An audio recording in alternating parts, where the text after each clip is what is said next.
Até esses ouvidos de um produtor aí, recentemente, ele falou assim, o 50 é o novo 40. Coisas que a gente falava, as fazendas, nossa, estão chegando com 40 de média, né? Pouquíssimo tempo atrás isso. E hoje as fazendas já buscando aí, fazendas grandes, né? Com número grandes, buscando já 50 de média.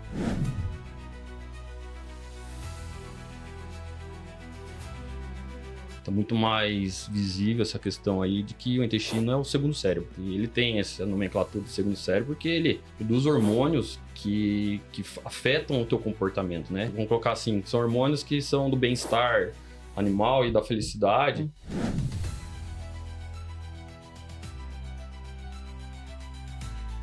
Um dos grandes impactos, né, talvez não seja só esse, é justamente essa demanda de energia. E aí é uma coisa matemática, né? Se ela está tendo que responder lá para um desafio imunológico no intestino, e vão lembrar, né, de novo, como o intestino é muito grande, né, a área é muito grande, a ação é muito grande, então a resposta é muito grande também. Consequentemente, ela desvia muita energia para isso, mas isso vai impactar a produção do leite.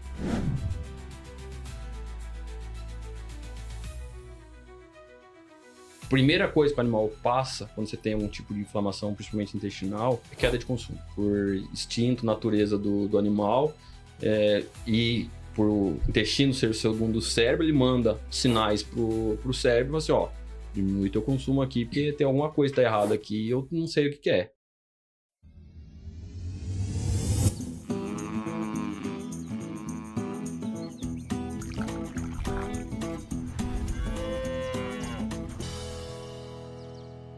Seja bem-vindo ao Nota do Leite, o podcast que dá voz a produtores e influenciadores do agro.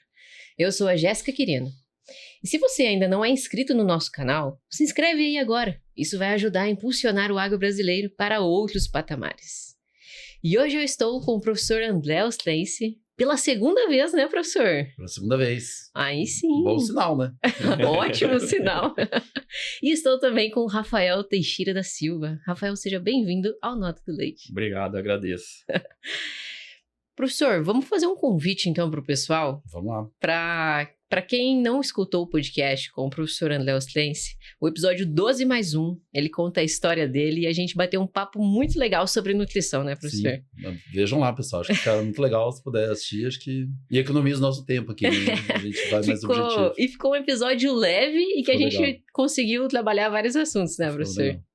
Merecem outros, né? Merece. Não só por mim, né? Mas por o assunto em si. Sim. É um assunto que pode voltar. Né?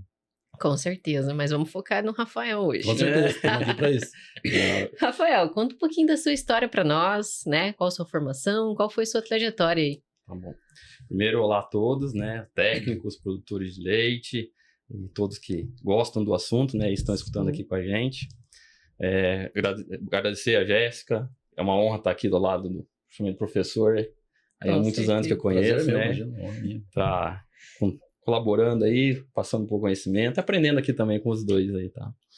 Mas um pouquinho da minha trajetória, eu sou médico veterinário, iniciei minha carreira em cooperativa, fazia atendimento clínico e, por coincidência, desde o início comecei a trabalhar com gado de leite.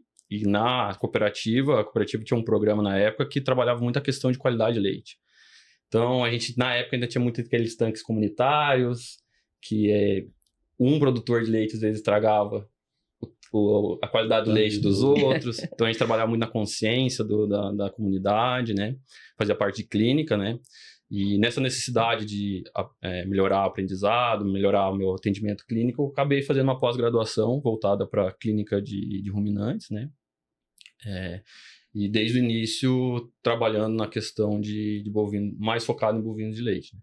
Então, eu comecei na cooperativa, fiquei um período de quase 2 anos. Depois fui para o mercado da área técnica comercial, então passei por empresas de nutrição em geral. Hoje estou com 19 anos de trabalho em cima de nutrição de leite, né, e corte.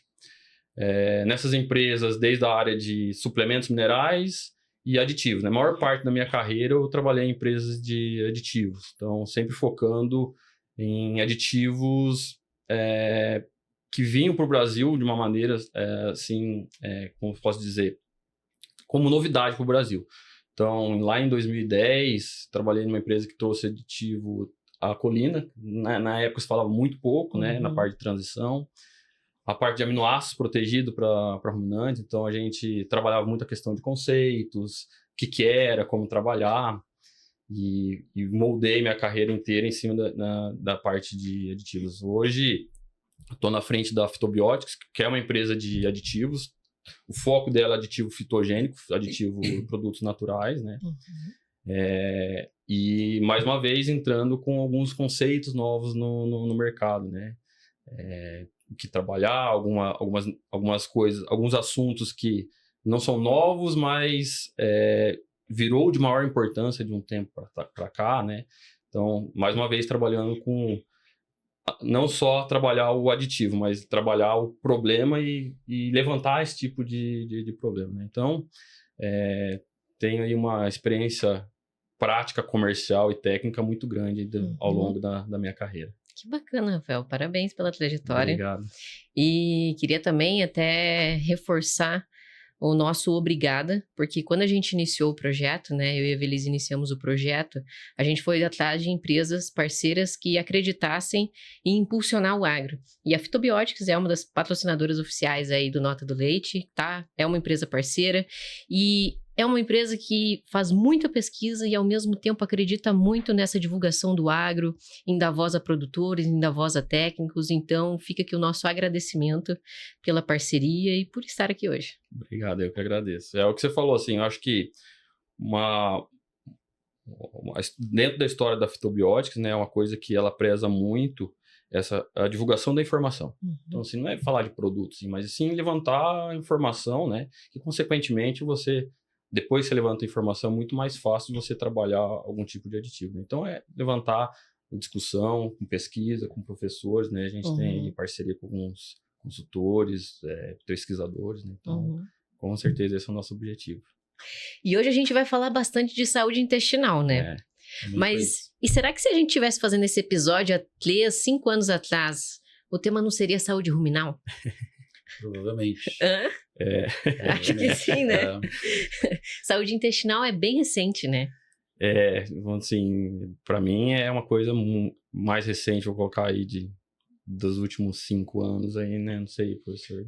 Houve algumas iniciativas, né, no passado, mas foram coisas que eu não me lembro, assim, daquilo ter progredido, né? Algumas empresas comentaram e tal, mais focada até em bezerro, né? Agora com vaca mesmo, isso é uma coisa recente, né? Bem recente. E até quando a própria Phytobiotics trouxe o assunto, né, veio discutir, eu também, na época, falei, vou ter que estudar, né, porque não era uma coisa muito nova, né, então isso é uma coisa que a gente vê, né, no mercado muito forte, justamente as empresas trazendo essa questão trazendo novidades, trazendo assuntos novos, e isso é muito bom, né, pra gente. Seria, em tese, no Brasil, um papel de universidade, né, mas as empresas acabam fazendo isso de uma maneira muito intensiva. E essa questão da saúde intestinal realmente é uma coisa muito recente, né? Então, acho que com certeza, né? 5 anos atrás a gente ia estar falando de saúde ruminal. Mas para a gente fazer uma trajetória aí de como que aconteceu a evolução da nutrição animal aí nos últimos tempos, como que vocês enxergam a nutrição ali nos anos 80, 90? Quais foram as evoluções que foram tendo para a gente chegar hoje e falar de saúde intestinal? Rafa, acho que eu começo, né? Porque eu entendo 90, não precisa me ajudar, não, viu? Eu tô desde os anos 90 aí no mercado, né? Então era muito, vamos dizer, rudimentar mesmo, né? Sim. Quando eu comecei a mexer com nutrição, eu tinha que ir na fazenda, pegava os dados, voltava para o escritório, o computador, né? Eu não usava notebook, né? Ficava no computador da cooperativa. Então era uma coisa muito, muito curiosa, assim, né? Muito diferente de hoje, que você já tem tudo ali no campo. Mas era uma coisa muito arcaica, né? Muitos da velha guarda aí, que nem eu, vão lembrar do Spartan, né? O programa que a gente usava de formulação, que era bem rudimentar. Em DOS, né? Eu falo para os alunos, né? Alguém já ouviu falar que é DOS, né? Eu acho que o povo nem sabe o que é. Daí eu explico a história do Windows, né? Porque chamou Windows. Nossa, que legal, era assim, cara. E era muito, muito primitivo mesmo, né? Era proteína bruta, NDT, e basicamente era isso, né? Você não tinha muito mais coisa a fazer, alguma coisa dos minerais ali, fibra, né? Ainda, né? Depois veio o FDN, nessa época já se falava FDN, né? Mas ainda se falava muito em fibra bruta, né? Um conceito completamente desatualizado. Né? Então, isso era ruim, né? Isso acabava, o resultado disso acabava sendo ruim, né? As vacas tinham produtividade ruim, né? Tinham comprometimento Sim. de saúde, de fertilidade, que a gente não sabia, né? Não tinha como medir isso. Sim. E aí a gente teve esse momento, né, que até essa parte de gestão de dados também era, igual você já comentou, né, bem mais rudimentar, né? Não tinha muitas coisas que a gente media, né? Infelizmente, a gente pode dizer que isso ainda tem, né? É. Eu fico, assim, a gente sente uma dificuldade muito grande quando a gente vai trabalhar com dieta, né, de gado de leite, em regiões onde o pessoal não faz controle leiteiro, né? Ou não tem um sistema, né? Alguns Sim. sistemas robotizados que analisam Uhum. a composição do leite, não estimam, né, a composição do leite. É muito difícil, né? Você faz uma nutrição às cegas, né? Porque você não sabe exatamente como está a composição do leite. Quando tem análise de tanque, às vezes uma vez por mês, né? Sim. Não diz absolutamente nada. Então, isso é uma vantagem enorme nossa aqui no Paraná, você poder ter a ferramenta, né? Não hoje, não só no Paraná, né? Outros estados também fazem, mas propriedades individualmente, né? De ter a composição do leite, onde você tem uma informação a mais para poder entender, e que tem a ver, né, também com a saúde intestinal, né? Sim. Isso também tem certeza. uma relação muito grande aí com a saúde intestinal. Então, era muito, ainda, vamos dizer, não é o bom, né? Mas era muito pior, com certeza. Era muito mais arcaico ainda, né? Então, a gente vem melhorando cada vez mais, né? Isso é um assunto que vai crescer muito, né? Então, estourando aí muita ferramenta de coleta de dados, né? E isso vai, com certeza, melhorar. Sim. E a partir do ano 2000? A gente já começou a ter mais alguns aditivos na dieta, a olhar para essa vaca de forma diferente? Como que foi? Não, assim, o que eu posso dizer para você? Eu acho que foi uma evolução, né? Eu acho que 80, 90 a gente tinha pouco conhecimento de nutrição. A genética veio avançando de forma mais rápida do que a nutrição, isso daí com certeza. E a gente vai chegando nos nossos limites. E daí, quando você chega no limite de algum desses dois, ou da nutrição ou da genética, você começa a ver o que você pode melhorar. E daí, no meu ponto de vista, de 2000 para frente, começou a se dar mais importância para melhoradores de desempenho. Então, assim, começou a estudar mais rumo. Então, não que não se trabalhava, eu saí da faculdade em 2006, ainda era quadrado de Pearson, era proteína bruta, NDT, e isso se estendeu por muitos anos, né? Mas já começou, algumas regiões, algumas pesquisas, já entrando um pouquinho mais a fundo, tentando entender o que a gente poderia usar de aditivos, ionóforos, quais eram melhoradores de microbiotas, começou a se entender mais como que funcionava o rumen, e dentro dessa sequência aí de crescimento, né? Nessa questão de paralelo, né, de genética e nutrição, eu sempre vi, até não sei o que o professor acha, mas sempre, às vezes, na produção de leite na fazenda, sempre se preocuparam antes da genética e depois da nutrição. Então, assim, eu tenho casos de quando eu comecei no leite, de cara ter programas de genética na cidade, tinha vacas de genética melhores, só que o cara esquecia de fazer comida. Então, assim, não se preocupava. Então, sempre andando essa genética um pouquinho na frente da nutrição. Por isso que depois a nutrição tinha que ir pegando e colocando a parte de aditivos, né? Isso aí. Eu acho que no começo, né, vamos dizer, as duas tiveram e ainda tem, né, campo para melhorar, mas também concordo com o Rafa, né? Acho que a genética estava mais avançada do que era, né? Só que hoje o que a gente está vendo é a genética explodindo, né? Os programas de genomas têm crescido muito e isso está mudando muito a vaca. Mas acho que um divisor de águas nisso também foi o NRC 2001, né? Ele acho que foi uma coisa que ajudou muito, né? Mudou muito os conceitos na época, né? Tanto é que depois do impacto de 2021 já foi, né? Já foi um impacto grande, mas se a gente pensar, já são 5 anos no 2021, né? A gente esperava tanto por ele, né? Agora já foram 5 anos aí, quase 5 anos, né? Do lançamento dele. Então, acho que esse momento de mudar os aditivos, de começar a entender melhor as coisas, foi muito grande e tem sido muito, muito mais rápido, né? Como todo conhecimento, né? Com todas as ferramentas que a gente tem hoje, né, o que se demorou 5, 10 anos para evoluir, hoje a gente evolui em meses, né? Sim. Então, cada vez as coisas vão estar mais aceleradas, as exigências, né, vão estar muito maiores nesse sentido. Né? E, igual o senhor, né, até complementando, mas a vaca lá dos anos 90, né, igual a gente estava conversando, ela produzia 27 litros, né? E agora a gente está com vacas altamente produtivas. Então a exigência mudou, a genética também veio junto. A gente trabalhou por muitos anos saúde ruminal, né? Muitos anos. Tanto que a minha faculdade inteira foi saúde ruminal, até pouco tempo era saúde ruminal. Quando que foi essa virada de chave? Opa, a gente precisa olhar para intestino. Se o Rafa permite, né? Eu começo, depois o Rafa vai falar. O que eu vejo, assim, é que chegou um momento, né? A impressão que a gente tem, assim, pela literatura, pelos produtos, pelo que a gente foi percebendo, que foi o que o Rafa falou agora há pouco, né? Por isso eu até pedi para falar. Porque chegou uma hora que se percebia, assim, que havia um limite, né? Uhum. Então, chegou um momento, assim, eu vou usar um aditivo. Qual que é o potencial dele? O potencial dele é 1, 2 litros de leite. Eu pegava um outro aditivo, qual é o potencial? Mais 1 litro de leite, mais 2 litros de leite. E a demanda era para mais que isso, né? Uhum. Você tinha, como né, já foi comentado, genética para mais que isso. Uhum. Então, começou, bom, o que a gente pode ir, né? Onde a gente pode ir mais. Então, acho que um pouco foi essa limitação, né? Uhum. Do que se esperava de resposta. E também porque era mais fácil da rumen, né? Sim. A rumen era uma coisa mais acessível, né? Assim, tem vaca fistulada, você consegue coletar, medir as coisas mais fáceis, né? Rumen artificial, então você tem tecnologia mais acessível para isso, né? Mas eu imagino que o momento, essa virada foi em função de demanda mesmo, né? Precisava ter mais resposta, outras respostas, né? Não só em produção, né? Mas melhora de fertilidade, melhora de imunidade dos animais. E só a manipulação do ambiente ruminal não respondia mais isso, né? Não era pelo menos suficiente para atender essa demanda. Não sei se é isso que eu imagino. Não, concordo plenamente. Eu acho que é tudo que a gente falou, né? Você chega num limite, você tem que começar. O que está me impactando? Agora eu estudei tudo. Mesmo assim, não tá tendo alguma coisa de resultado. Qual que é a próxima etapa?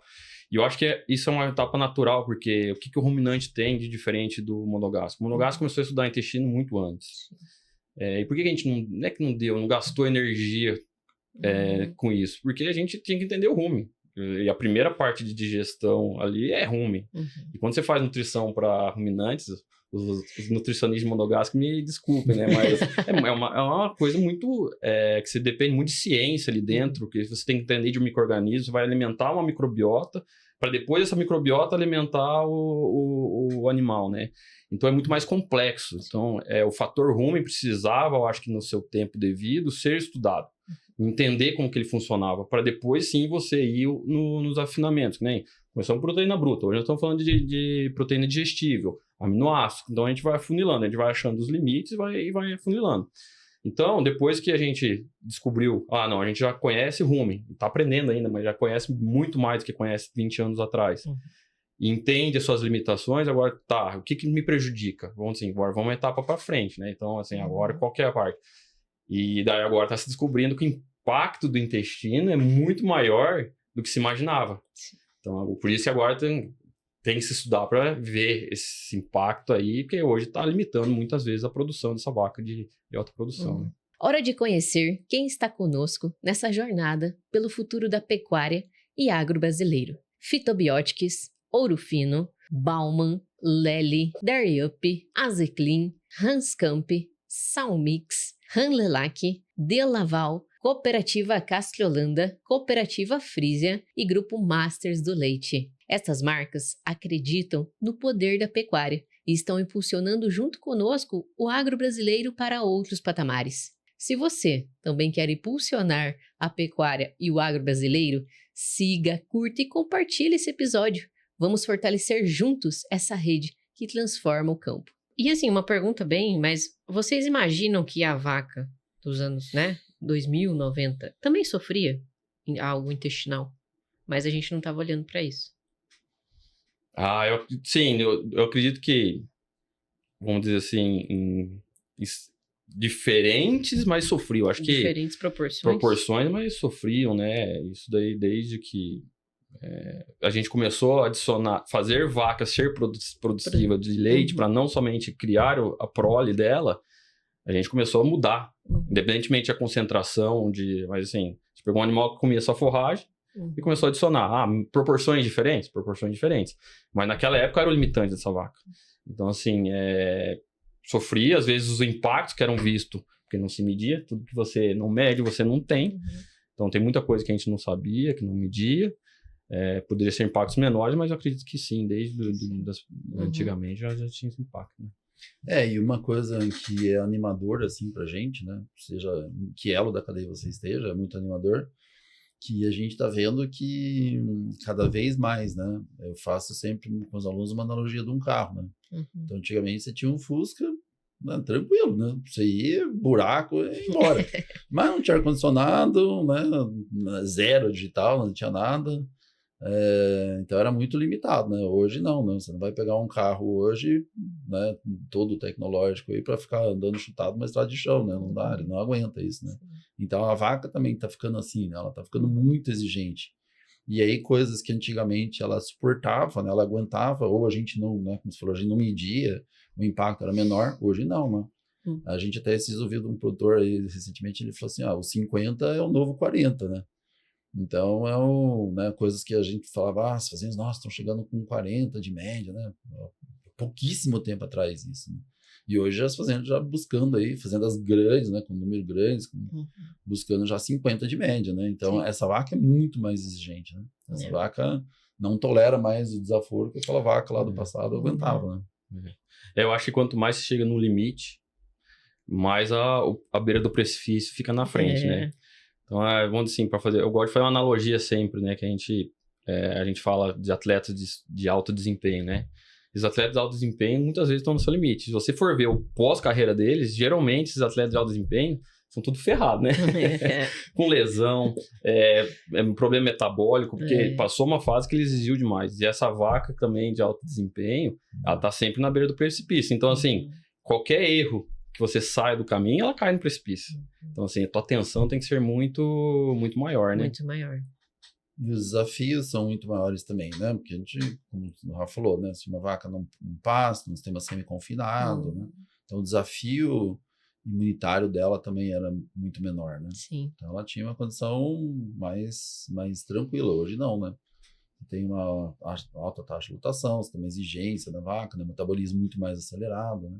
Um catabolismo mais acelerado, então ela também degrada alguns hormônios, algumas substâncias do corpo muito mais rápido do que aquela vaca lá antiga fazia. Né?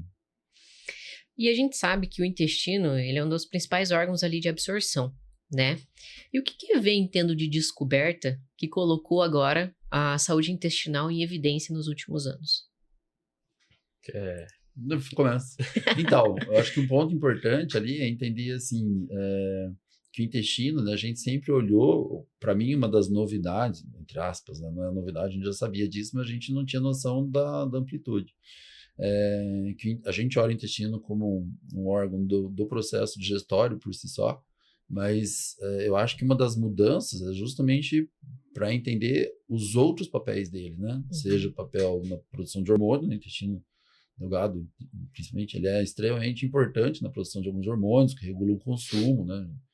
Como o Rafa falou, né? Isso em outras espécies já era mais claro, mas a gente está entendendo melhor isso agora nos bovinos. Entender o intestino como um órgão imunológico importante, né? Então, isso eu acho que foi uma das mudanças. E, lógico, e a parte digestória também, né? Como a gente já falou aqui, né? É importante o rumen, etc. Beleza. Eu produzi no rumen uma proteína de alto valor nutricional, uma proteína microbiana que é de alto valor nutricional. Tá, mas daí eu preciso digerir essa proteína e colocar o aminoácido dentro da circulação, né? E aí que eu acho que se começou a entender, né? Então, um exemplo bem simples, né? Se pegar a mesma metionina que eu dou para um frango, se der aquele produto comercial para uma vaca, vai virar amônia, né? Então, não vai chegar no intestino. Opa, então, isso não resolve o meu problema, né? Não resolve o problema da exigência da vaca. Então, a partir daí, quando começou a se entender melhor, né, o impacto, né, a necessidade de absorver, né, de colocar para dentro da corrente sanguínea um nutriente que está ali dentro do aparelho digestório, eu acho que aí que começou, né? Além da questão imunológica e hormonal do próprio intestino. Com certeza.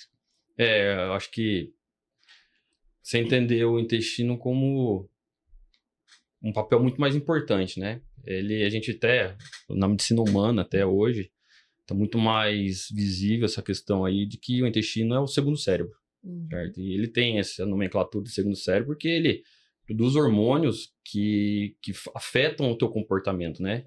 Então, se você for pegar hoje, a nível, vamos colocar assim, que são hormônios que são do bem-estar animal e da felicidade, nós temos a catecolamina, que é a dopamina, ela quase 50% é produzida pelo intestino. A serotonina, 95% é produzida pelo intestino. Então, assim, se você tem algum desarranjo intestinal, você muda toda a parte comportamental. Então, você entender que ele tem essa função hormonal. Que nem o professor falou ali. Hoje, 70% das células imunes estão no intestino. Então, ele tem um sistema imune só dele, que tem vários glândulos linfáticos que fazem com que 70% das células imunes fiquem ali, porque ele é a primeira barreira.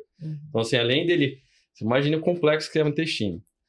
Vamos fazer uma analogia aqui, que você tem um filtro de café, que ele tem que passar os nutrientes, só que ele não pode passar só os nutrientes. Ele tem que travar só os nutrientes passar, ele não pode passar o restante. Então, assim, o pó. Então, você começa a ter furos ali, você começa a passar pó, ele tem que defender isso daí. Então, assim, além de uma área que ele tem para se defender, se a gente for fazer, mais uma vez, né, falando de analogia aqui para fazer entendimento, pegar uma área de cobertura do intestino, nós estamos falando que é uma área de 2 quadras de tênis. Então, assim, ele tem uma área muito grande, tem um papel muito importante de ser essa barreira. Então, assim, não faz sentido não ter sistema imune ali. Então, assim, ele é um sistema imune quase autônomo ali dele, né, que vai comandar outras respostas imunes, né, do animal, né? Então, a gente começou a entender essa questão aí de o que mais o intestino faz, né? Que é o grande ponto aí o que mais que ele faz, o que mais ele pode interferir, né? Sim, com certeza. É isso que o Rafa trouxe, acho que é muito legal, né? A gente pensar nisso, porque, né, quando começa, no começo lá, começar a entender isso, você imaginar que, assim, ele é quem tem mais contato com o antígeno, né? É muito mais o intestino do que a pele, por exemplo, né? A pele é muito mais de proteger do que, também tem, lógico, a parte imunológica, mas o intestino tem muito mais, né? E é outra coisa legal, que é tanto do alimento, né? Vamos dizer assim, antígeno que entra no alimento, quanto da própria microbiota, né? Sim. A própria microbiota do ruminante. A gente tem que lembrar que o ruminante, lógico, vai ter o almoço, que vai matar a maior parte, mas acaba entrando muito antígeno. Então, isso que o Rafa falou nessa analogia com o pó do café, o que eu faço com os alunos é um estádio de futebol, né? Imagina a torcida entrando e o policial ali, né? Ele não pode bloquear totalmente, né? Se ele bloquear totalmente, as pessoas não vão entrar no estádio, mas ele não pode deixar entrar um cara com uma arma, né? Então, ele tem que filtrar isso, né? Então, não pode ter um sistema imune exagerado, mas não pode ter muito policial ali, não vai entrar ninguém, não é esse o objetivo, tem que entrar, né? Então ele tem que ser muito seletivo ali, como o Rafa falou, muito seletivo nesse papel, né? E é isso que a gente está tentando entender melhor, né? Os impactos de possíveis falhas aí, né? Como isso funciona, e nisso no resultado dessa vaca moderna que a gente tá falando. Caramba. Então, só pra gente dividir aqui a nossa conversa, que tá muito boa, acho que vai dar pra gente conversar além do que a gente havia pensado. Então, a gente falou de duas grandes coisas, né? A permeabilidade intestinal e também a parte de imunidade. Uma é consequência da outra, por exemplo, se eu tenho uma permeabilidade intestinal afetada, eu vou ter também a imunidade ou não? Ou até para, se vocês quiserem começar, a partir de qual momento a gente começa a ter esse intestino mais permeável e a gente vai começar a ter problema? Quer começar? Então, quando você fala começar, se a gente vou levar para um outro lado, né? Porque assim, começar na vida do bicho, né? Se for pensar a própria colostragem, né? A importância da colostragem, não é o nosso foco aqui, mas só para ilustrar o que você está comentando, né? Como isso como é um sistema assim muito no bovino, né? Muito, muito particular e muito inteligente, né? A bezerra nasceu, ela tem poucas horas de vida em que ela consegue absorver uma proteína. Isso é uma coisa assim, se a gente for pensar nas outras espécies, mesmo bovino adulto, é inimaginável, né? Porque o intestino vai passar uma coisa muito pequenininha, passa uma proteína que é uma molécula gigante, né? Então, do ponto de vista de idade, começa ali. Depois, pensando já numa vaca, né? O que eu vejo assim, o tempo inteiro o animal vai estar recebendo aquilo. O que acontece com a nossa vaca moderna, o período mais crítico, eu acho que, né, seria no período de transição. Né? Ali é o momento mais crítico, né? Porque ali é que a gente vai mudar a dieta dela, ali que ela passa a ser sensível, muito mais sensível, por exemplo, ao estresse calórico, né, que é algo que tem um impacto gigante, né, no que a gente está falando aqui. Então, naquele momento ali, acho que onde começa a maior parte dos desafios. Não que isso não aconteça na bezerra, não que não aconteça numa novilha, numa vaca seca, mas pensando no ciclo de uma vaca, acho que o período de transição ali é onde realmente começa o maior desafio. Muita mudança de dieta, né, que também vai ter um impacto grande nisso, né? Então, essa pergunta nesse sentido, né? Quando eu acho que ali a gente começa a ter esse desafio aumentado, vamos dizer assim, né? Lógico, excluindo lá a parte de bezerra, eu acho que esse é o momento que a gente acaba tendo um desafio maior para a vaca, onde a gente merece dar mais atenção para ela, né? Sim. Ela merece mais atenção para isso, né? Com certeza. Complementando, né, o que o professor estava falando, você falou de isso... O que vai impactar na imunidade da vaca, né? Assim, os dois andam junto, certo? Eu acredito que quanto maior essa resposta de permeabilidade intestinal, sim, a permeabilidade intestinal é uma resposta inflamatória do organismo, certo? E isso vai, todos esses impactos que o professor falou, né? Agora, essa permeabilidade intestinal, quanto maior o impacto dela, menos tolerância o animal tem a uma resposta inflamatória, algum tipo patógeno. Como eu posso explicar isso para vocês? Pensa que a tolerância tem muito a ver com como o seu organismo responde a um certo fator, certo?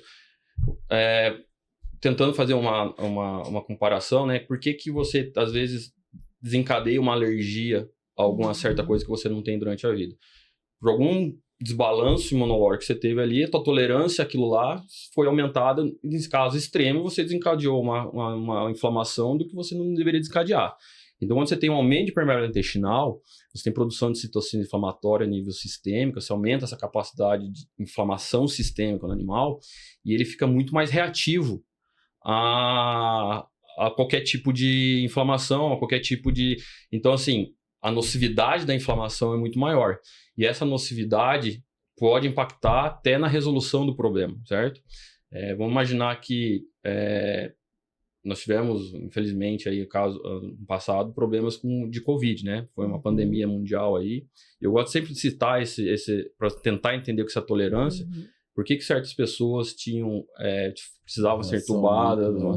Nada mais é do que como ela respondia inflamatoriamente. Então, a resposta inflamatória dela ao vírus era tão grande que causava problemas pulmonares. E daí causava todos os problemas, levando à morte a questão. Então, assim, o quão desregulado está o sistema imune e uma inflamação intestinal deixa essa tolerância muito baixa. Quando você tem a nível sistêmico, então você acaba respondendo muito ao que não necessita. E isso acaba tendo vários problemas, né? Problemas de desvio de energia, problemas de resposta imunológica está muito intensa em alguns lugares e pouco intensa em outros. Então, você não tem com que o animal não consiga responder àquela doença.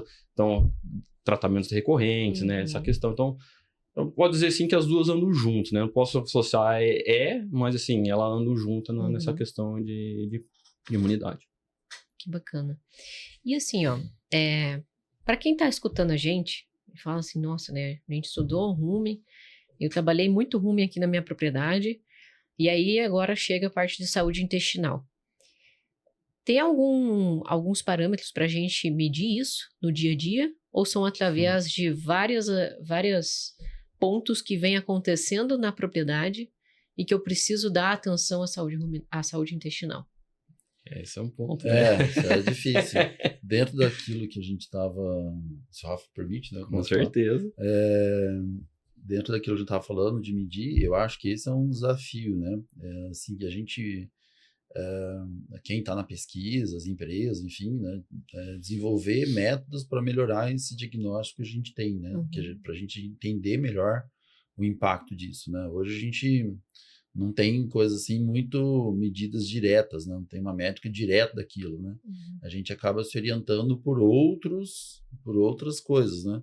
Que não dependem só disso, né? Então, um exemplo clássico é a produção de leite. Então, óbvio, tem milhares de efeitos que agem sobre a produção de leite, mas o que a gente pode perceber, né? Aproveitando o gancho do Rafa, da questão de um bom equilíbrio do sistema imunológico das vacas, quando a gente percebe que o rebanho tem muita oscilação, seja oscilação de produção de leite, seja incidência de doenças, problema digestórios, né? Então, quando você percebe que a fazenda não tem uma estabilidade nisso, lógico, há outras causas que levam a isso, mas uma das coisas que a gente suspeita hoje em dia é isso, né? Essa questão da imunidade ou da saúde intestinal.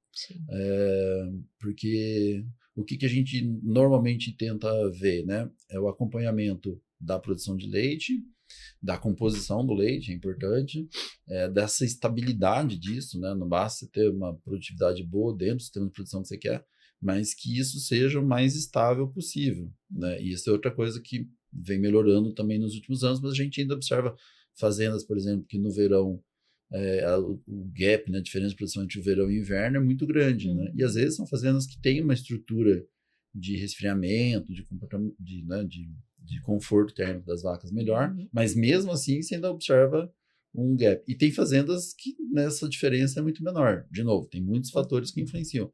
Mas, na prática, o que a gente tenta ver, né, para avaliar isso é a saúde das vacas, de modo geral, né, incidência de doenças, o aparelho digestório, né, então, estabilidade da produção de leite. Então, algumas das ferramentas que a gente tem. Mas a gente carece de como fazer uma comparação, né? Quando a gente quer avaliar status metabólico, né, energético, né, do balanço energético de uma vaca, você vai lá, coleta uma sangue, faz BHB, né?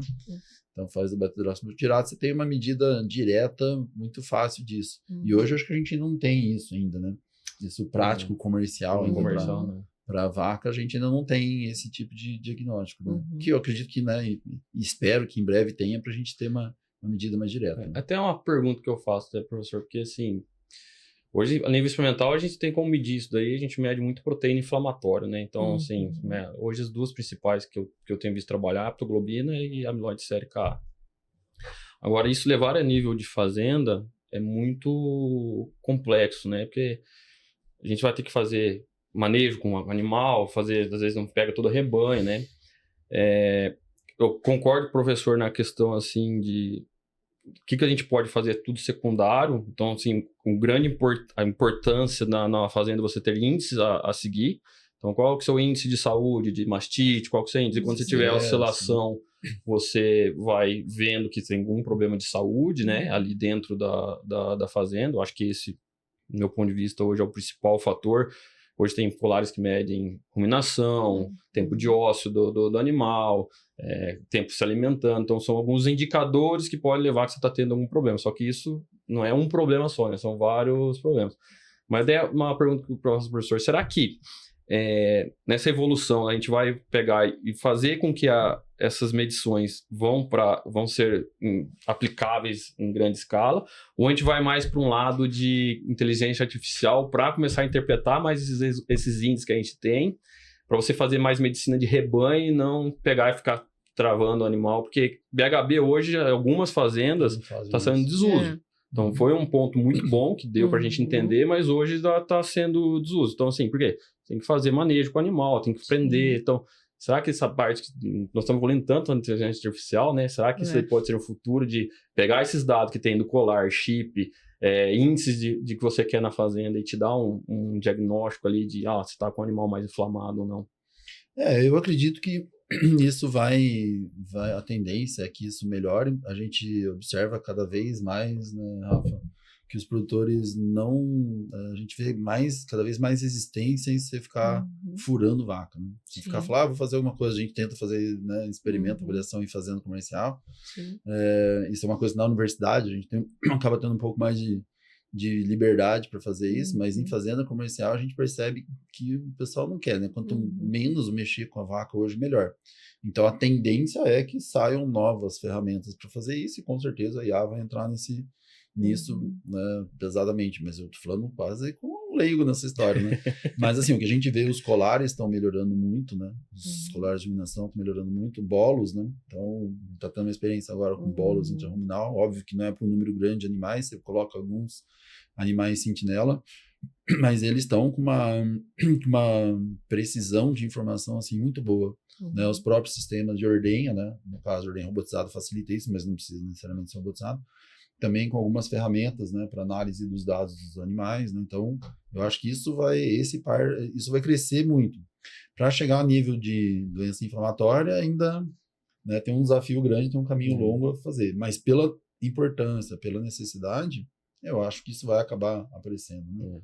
Então, a questão, o próprio custo, né, das análises, você falou, né, Muito alto, né? Dos parâmetros sanguíneos ainda é alto. Né? Uhum. Porque eu pergunto, a questão é uma coisa que eu mesmo me pergunto muito, né? Qual que vai ser o futuro? Porque como não interessa muito esse tema para a empresa, a gente busca, né?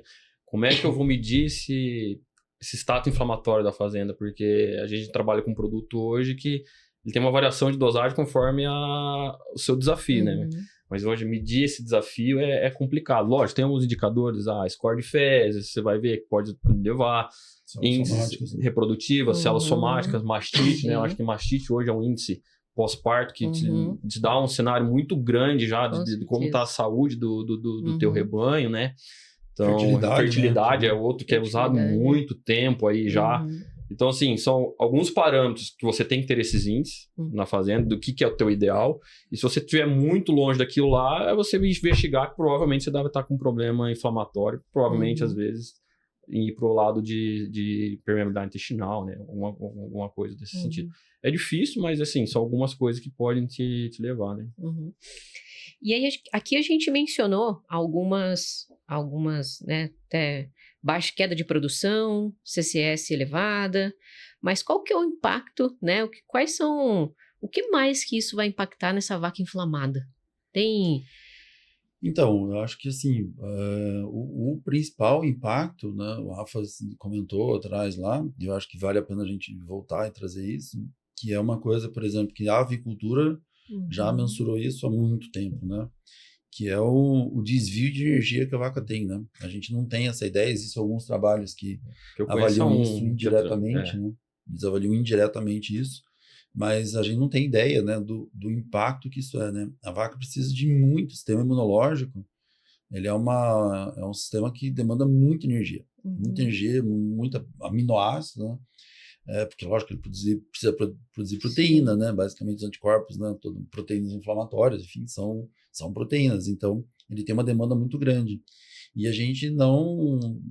eu acho que um dos grandes impactos, né, talvez não seja só esse, é justamente essa demanda de energia. E aí é uma coisa matemática, né? Se ela está tendo que responder lá para um desafio imunológico no intestino, e vão lembrar, né, de novo, como ela falou, o intestino é muito grande, né, a área é muito grande, a ação é muito grande, então a resposta é muito grande também. Consequentemente, ela desvia muita energia para isso, mas isso vai impactar a produção de leite, né, isso é bem nítido. Então, a questão da constância, né, que a gente comentou, todos esses efeitos que a gente comentou, eu acho que esse é um impacto muito grande. E aí não adianta, né, corrigir, não adianta você falar assim, vou aumentar a energia da dieta. Não é isso que vai responder, né? Aí o ruim só não responde, né? Você precisa da ação intestinal, né? Eu acho que, se analisando, né, o que acontece no animal inflamado, você tem o gasto energético, que a gente... assim, não dá para tirar uma conclusão, mas tem um trabalho que eu conheço que fez injetou LPS, né, que é um dos starts inflamatórios no animal, né?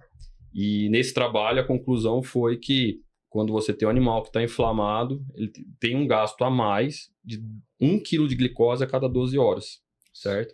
Então eles iam fundindo a glicose nesses animais que estavam inflamados até chegar num ponto médio de glicose do controle, né? Só que isso é um trabalho, né? A gente não é pouco, né? E daí a outra questão não é somente o gasto energético. E eu acho que qual que é a cascata inflamatória, né? A primeira coisa que o animal passa quando você tem algum tipo de inflamação, principalmente intestinal, é queda de consumo. Então, por instinto, natureza do animal, e por o intestino ser o segundo cérebro, ele manda sinais pro cérebro, assim, diminui teu consumo aqui, porque tem alguma coisa que tá errada aqui, eu não sei o que é. Então o animal está comendo pouco, certo? Daí começa a demanda de proteínas para fazer energia e proteínas para fazer... Então, aminoácidos, né, musculares para fazer proteína de fase aguda e também alguns aminoácidos para entrar na cadeia de rota energética, né? E você combina com uma má absorção. Você tem o intestino inflamado, mais permeável, a gente fala assim, ele é mais permeável, vai passar mais coisa, mas assim, não. A taxa de absorção de nutrientes específicos você perde, né? Você passa o que não devia passar, e o que devia passar acaba diminuindo. Então, você tem um animal que come pouco, demanda muita energia e tem baixa absorção. Então, isso eu acho que é uma bomba relógio, né? Para estourar várias outras coisas, né? Mas, no final, é saúde do animal e a parte de produção, eficiência do animal, né? E hoje, assim, eu sei que é bem recente, mas hoje vocês teriam um número, né? Por exemplo, se eu pego um rebanho, eu falo nível rebanho, ou eu posso fazer essa diferenciação de... na verdade, vocês mesmo comentaram, existe uma probabilidade maior de estar, né, essas vacas inflamadas estarem no período de transição. Mas a gente vai sempre trabalhar nível rebanho, ou a gente pode fazer essa diferença no rebanho, né? Por exemplo, passar um clássico e falar assim, opa, aqui a gente tem vacas mais inflamadas, aqui não. Muito difícil. Eu acho assim que quando eu falei ali da transição, eu acho que ele começa na transição, né? Mas porque o que a gente tem de desafios, né? Só voltando um pouquinho lá, né? O que o intestino tem de mecanismo de proteção? Tem muco, a própria célula em si, e uma coisa que o Rafa falou ali, a permeabilidade intestinal, né? Então, entre uma célula e outra, existe uma estrutura, uma proteína, que além de servir para manter o epitélio, né? O tecido superficial do intestino unido, ele também protege contra a entrada de bactéria, toxina, etc. Então, a partir do momento que você tem vários desafios para isso, você começa a desencadear esse processo inflamatório, né? Então, uma coisa que a gente vê assim, estou dando uma volta, não vou chegar lá. Quando você vê, por exemplo, o estresse calórico, como eu já tinha citado antes, o estresse calórico tem um efeito muito grande sobre isso.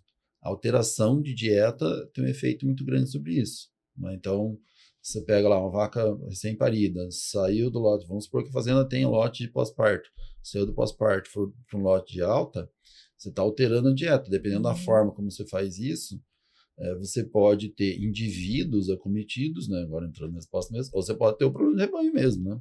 Então, eu acredito que o maior problema, né, o problema mais grave, vamos dizer assim, é quando você tem esses fatores que afetam todo o rebanho, né? Seja a produtividade, não que a produtividade seja um problema, mas essa vaca é muito mais sensível a isso, mas você tem alteração de dieta, estresse calórico, imunidade baixa por outros motivos, né? Por outros desafios sanitários, né? A gente está falando de uma ação intestinal, mas se ela tiver um problema uterino, isso também agrava, né? Sim. E vice-versa, né?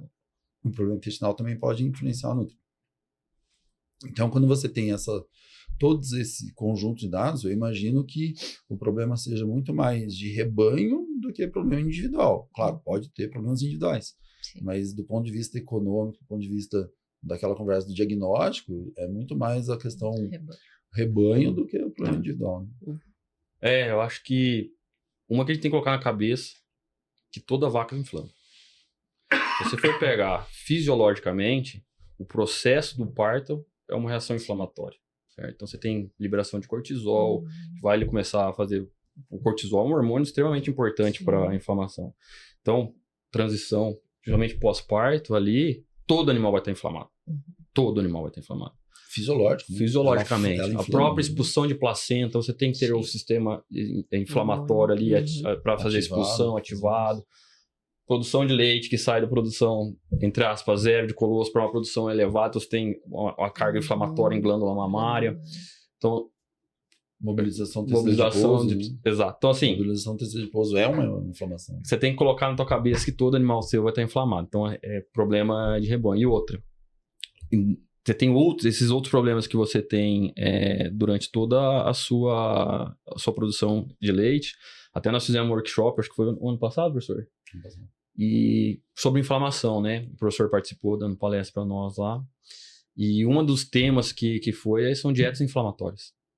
Que cada vez mais hoje, para você chegar no limite desse animal, você tem que incluir uma dieta que ela é mais inflamatória.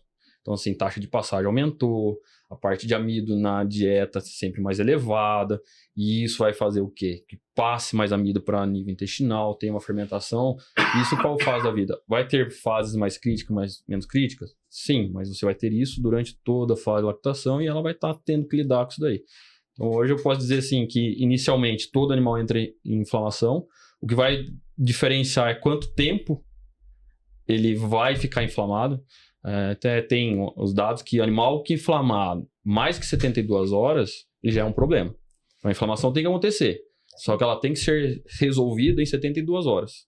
Se você não resolver esse problema inflamatório em 72 horas, ela começa a ter já nocividade. Isso já tem trabalhos que mostram um compilado de resultados que vacas acima de um status de haptoglobina já tem bastante perda de desempenho, né? Uhum.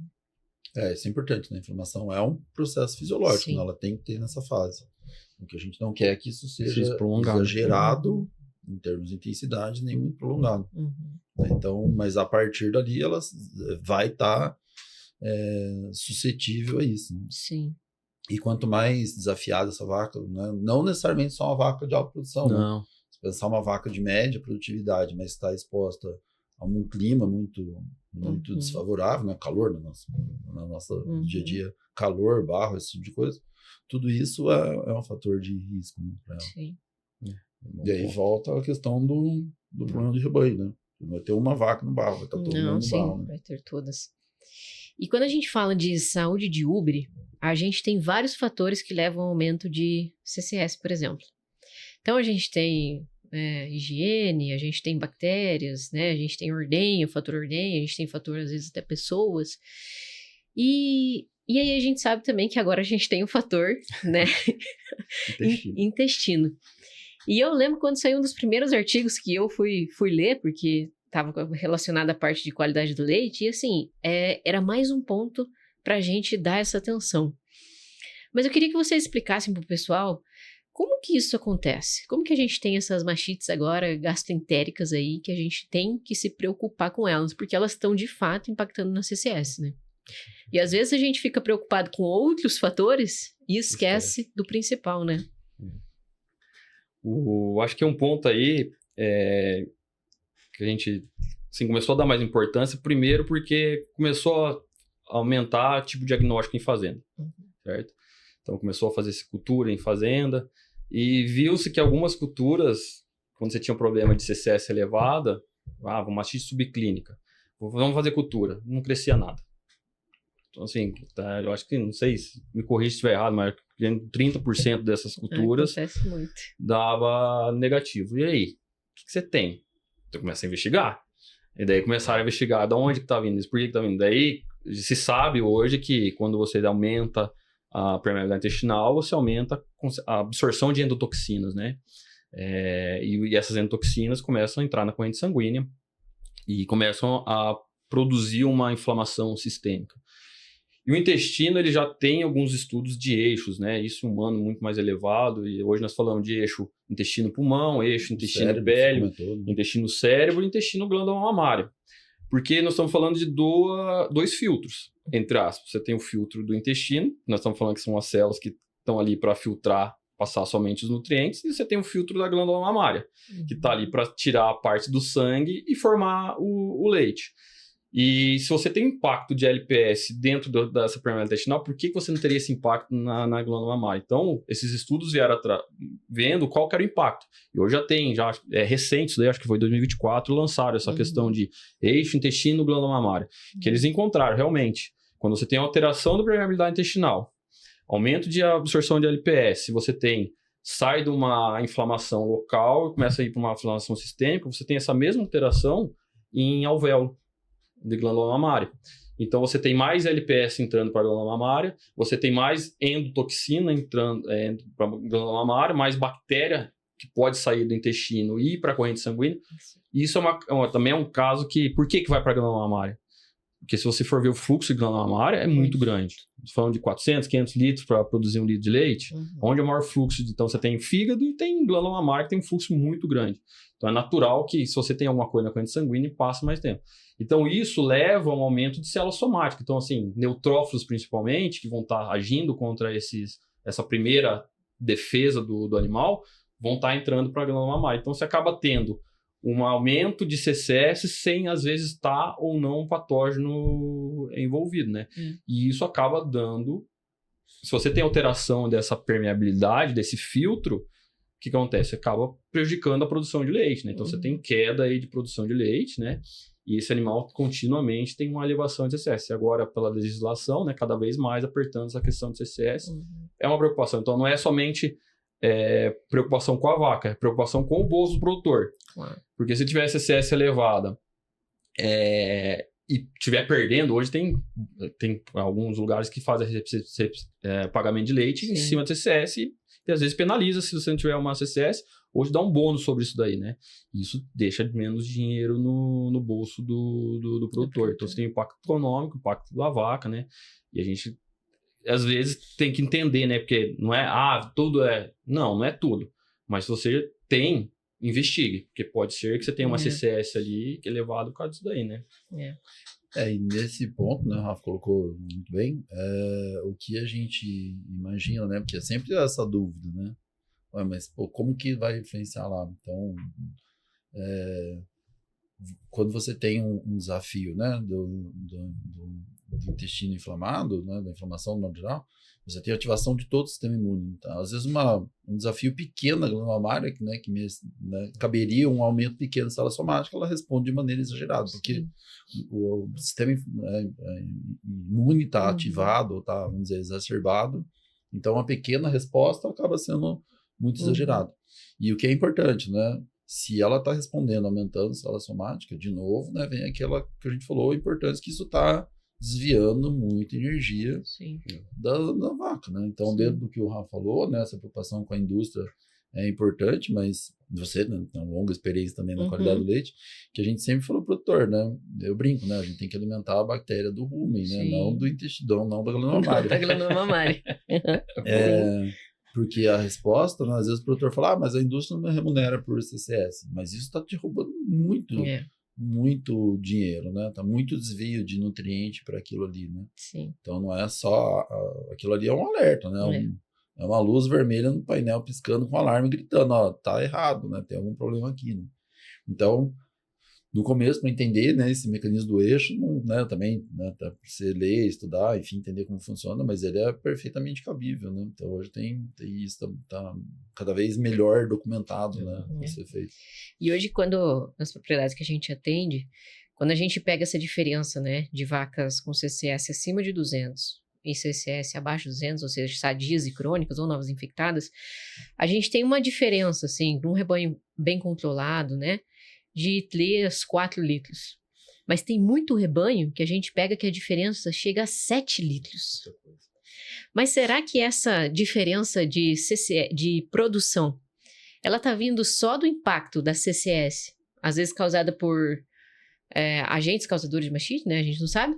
Ou será que já está vindo de animais que estão passando por todo esse processo de inflamação, que produzem menos leite, e que também estão com a CCS elevada, porque isso, né, acho que talvez potencialize um pouco mais o fato dessa diferença de produção.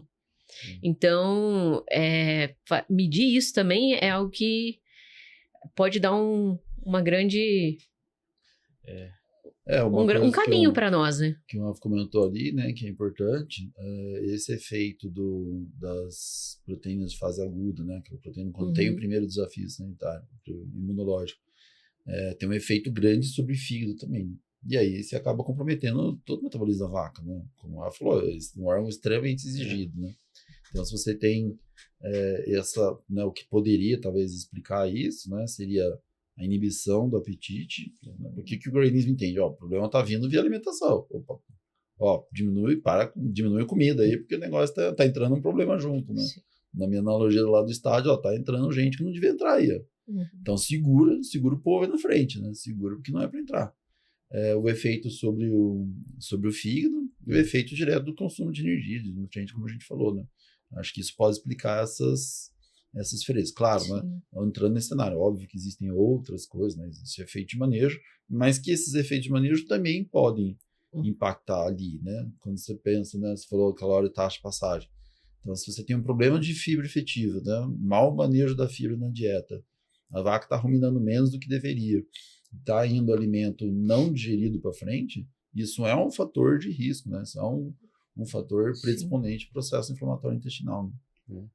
É aquele ponto, assim, lógico que a gente vai aprendendo com estudos, cada vez mais vai evoluindo, né? Mas colocar aí, né, a que ponto que aquela CCS é uma doença ou um sinal clínico, né? Falando da cetose. Cetose, conceitualmente, é uma doença metabólica, né? Hoje já está indo mais que ela é uma resposta, um sinal clínico de uma fase que o animal está passando, né? E a CCS, então, assim, vai a dúvida aí, né? Será que até que ponto que ela é uma doença ou é um sinal apresentado pela vaca, né? E você tem, principalmente, acho que o professor pontuou muito bem aí, eu acho que é a questão da sobrecarga hepática, né? Hoje, nessa absorção de endotoxinas, o primeiro detox, vamos colocar aí, do organismo é o fígado, só que chega uma parte que ele não tá. E você pega um animal em início de lactação, que o fígado está sendo bombardeado por vários fatores. E daí você tem mais um fator ajudando ele a ser bombardeado, daí sim você pode extrapolar esses problemas aí em geral, né? Uma coisa que eu não falei, mas é que nessa questão de quando você tem aumento de permeabilidade intestinal e esse aumento de inflamação sistêmica, está envolvida com essa questão de células somáticas apatógenas, vamos colocar assim, abióticas, vamos colocar assim, mas ela interfere na resposta do organismo também. Então, assim, se você tiver envolvido uma bactéria ali na glândula mamária, e se tiver uma inflamação sistêmica prolongada e elevada, até como o seu organismo vai atuar reagir aquilo lá, vai piorar. Então, a taxa sua de recuperação é diminuída também por essa inflamação sistêmica, né? Sim. E eu acho que a CCS, né, ela é uma medida que dá pra gente controlar muito bem, né? Na verdade, sim, vocês têm... é uma pergunta, na verdade. Porque, assim, ó, ela é feita mensalmente. E até um ponto que eu queria chamar a atenção de vocês, porque aquela primeira CCS, que é a vaca pós-parto, ela sempre dá uma CCS elevada. E aí todo mundo fala, mas é porque é uma vaca pós-parto e tudo mais. Mas hoje já tem estudos que mostram que não é só um efeito de descamação, né? Não é só isso, porque o efeito de descamação, ele existe, tanto do início da lactação, como no final também, quando esse animal está próximo da secagem. Mas será que essa CCS já elevada, naquele primeiro arranque, não seria porque ela está inflamada, né, nesse período, será que já não seria algo para a gente olhar com maior atenção para o segundo mês? Será que está vindo inflamado novamente? Esse animal acabou de parir, teve um bom protocolo de secagem, foi feito cultura, deu negativo, e aí? Eu vou puxar um fato histórico importante, porque o meu mestrado foi com células somáticas, né? Eu analisei o banco de dados da associação. E na época, meu co-orientador, o professor Humberto Monardes, lá no Canadá, eu levei alguma coisa de discussão nisso, bem no comecinho, assim, a gente estava discutindo o negócio, e ele bateu muito forte, falou, aumento do CCS, aumenta o desafio. Né? Então, não tem um efeito fisiológico, né? Lógico, hoje a gente conhece faz muito tempo, então hoje se conhece melhor esse efeito. Mas eu, particularmente, acredito isso, que se tem um aumento do CCS no início, é porque já tem alguma coisa. Né? Não acredito que seja uma coisa assim, simplesmente fisiológica, de descamação. Né? Então, ou é uma mastite mesmo, ou é pelo processo inflamatório que ela está tendo que reagir, como a gente explicou antes, né? Reagir de maneira intensiva aquilo e está fazendo. E no final também, né? No final também é a mesma coisa, né? Acho que no final da lactação, a vaca está lá baleada, né? Um desafio grande, numa condição de manejo ruim, ela está tendo um caso de mastite, ou, né? Aí talvez o processo inflamatório seja menor, mas é caso de mastite mesmo. Então, acho que o aumento do CCS é mais pelo lado patológico, né? Mas, enfim, você também tem mais experiência na lida do CCS no dia a dia. É porque, fazendo, assim, ó, juntou muito com o que vocês falaram, que a gente tem, né, de conhecimento na parte CCS, porque não é só descamação. Somente a descamação da glândula mamária não vai elevar acima de 500 mil de células somáticas. Por isso que uma ferramenta, dentro daquilo de ferramenta, né? Desculpa se já foi falar alguma coisa, que eu acho que vai ser interessante, né? Já existe experimentalmente, né? Já faz tempo, inclusive, que seria as contagens de células somáticas diferencial, né? Você vê o tipo de célula que está ali, aí você mata essa dúvida. Né? E tá vindo, né? A gente já tá iniciando os trabalhos, né? Porque eu acho que isso que vai mudar muito o jogo. A gente vai mudar o patamar do que, será que essa CCS é descamação? Aconteceu alguma coisa? Às vezes sim, mas possivelmente vai ser de uma origem que se já foi feita cultura, a gente vai descartar a presença de bactérias, mas e aí? Para onde a gente vai? E possivelmente a gente vai para a parte de inflamação, né? Eu acho que essa tecnologia aí vai ser essencial aí para diferenciar, né? E outra, assim, que é uma coisa que eu acho que tem que melhorar para a gente ter mais diagnóstico é CCS às vezes não ser cheio de tanque, né? Com certeza. Com certeza. Cara, a gente falou lá no começo, né? A dificuldade de fazer isso é enorme, né? Porque é enorme, você pega fazendas, né? Aí talvez entre um pouco do que você perguntou lá da questão individual, né? Que às vezes você olha o CCS do tanque lá, tá em 220, 200 e tal. Mas você vai olhar, algumas vacas estão com a CCS muito aumentada, né? E às vezes, né, pode ser vaca qualquer fase da lactação, mas normalmente são vacas no início da lactação ou no final da lactação, né? Sim. E as do início que normalmente preocupam, né? Por todo o caminho que ela vai ter pela frente ainda, né?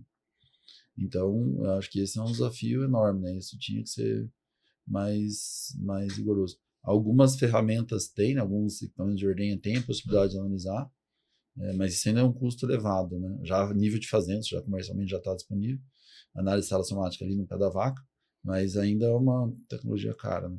Então, a tendência é isso ir barateando e ficar mais acessível, né? Sim. Mas agora vamos supor, os produtores que estão escutando a gente, eles falaram assim, poxa, tudo isso que eles falaram ali, a minha vaca está inflamada, meu rebanho está inflamado. E agora? A partir do momento que eu fiz o diagnóstico, o que eu vou fazer para prevenir, ou na verdade não é nem prevenir, né, Rafael? É tentar diminuir esse efeito inflamatório por um longo período de tempo. Então, eu diria assim, a primeira coisa, as coisas básicas que resolvem, que ajudam, não vou dizer que resolvem, mas que ajudam no geral. Primeira coisa, conforto da vaca, né? Conforto físico, né? Espaço, rotação, etc. Conforto térmico, né? Então, o máximo de conforto térmico possível. Manejo, né? Então, a gente chega em algumas fazendas, para na beirada da cerca, as vacas vêm lá beber tomão. E você para em fazenda, você vai em fazenda, chega perto da vaca, a vaca sai correndo. Então, opa, alguma coisa está errada, né? Como é que é? O bicho é o mesmo. Tem vaca, tem fazenda que as vacas são extremamente dóceis, e não importa, né? Você chega em fazenda com 1000 vacas, as vacas são dóceis. E tem fazenda com 500 vacas, as vacas são arredias. Então, alguma coisa ali não está legal de manejo. E acho que isso impacta.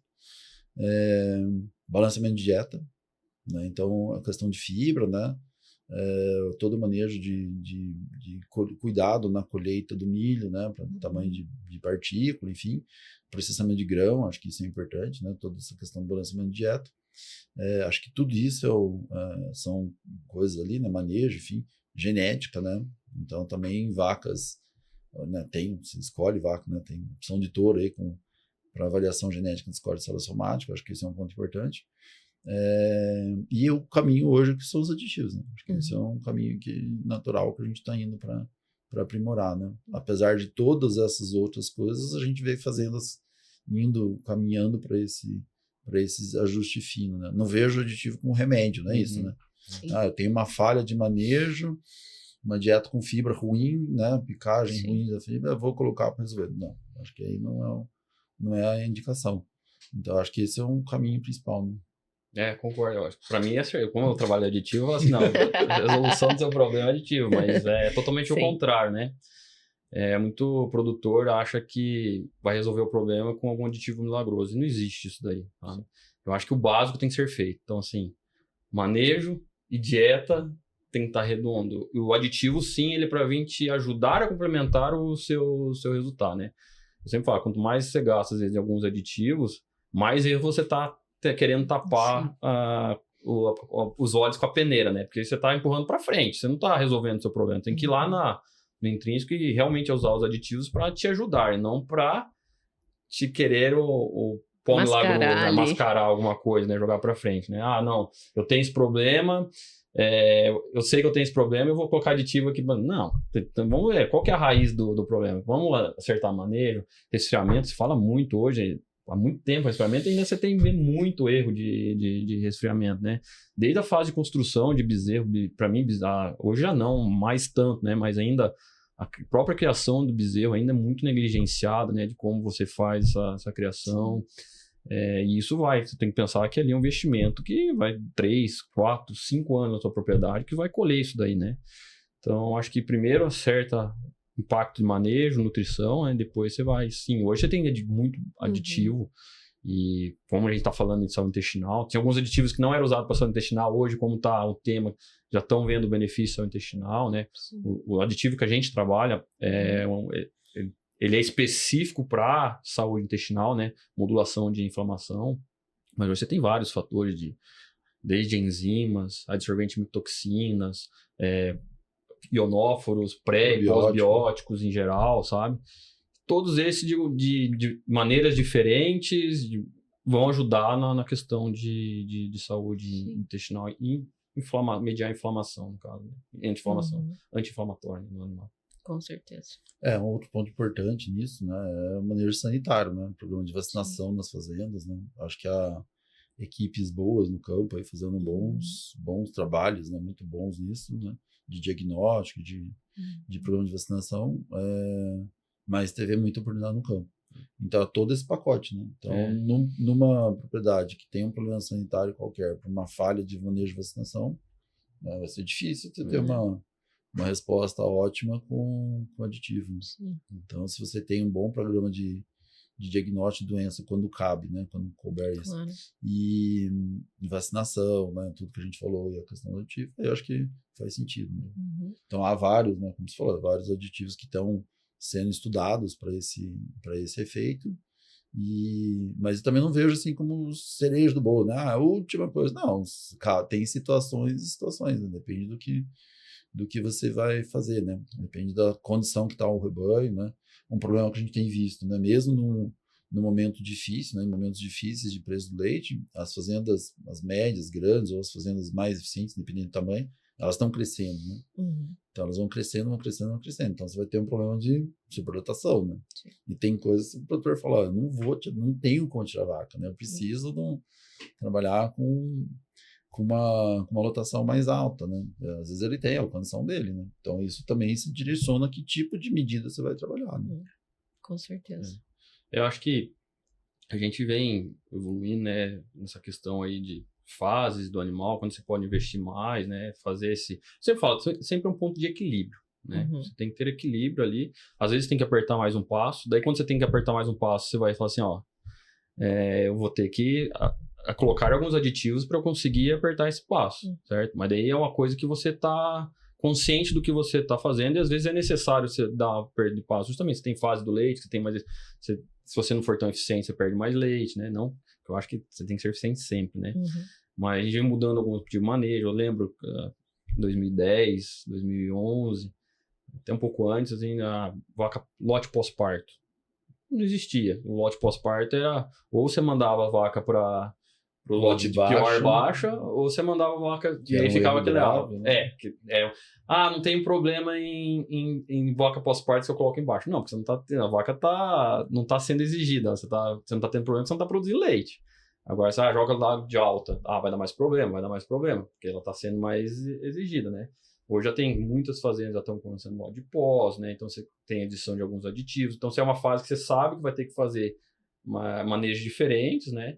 E você pode desprender alguns aditivos para melhorar essa fase específica, né? E sempre tentar achar um equilíbrio e sempre regulando isso daí com as suas necessidades, né? De quanto utilizar de aditivo, de como trabalhar um manejo diferenciado, né? Toda essa questão aí. Pessoal, a gente já está se aproximando no final do nosso episódio. Que episódio, hein?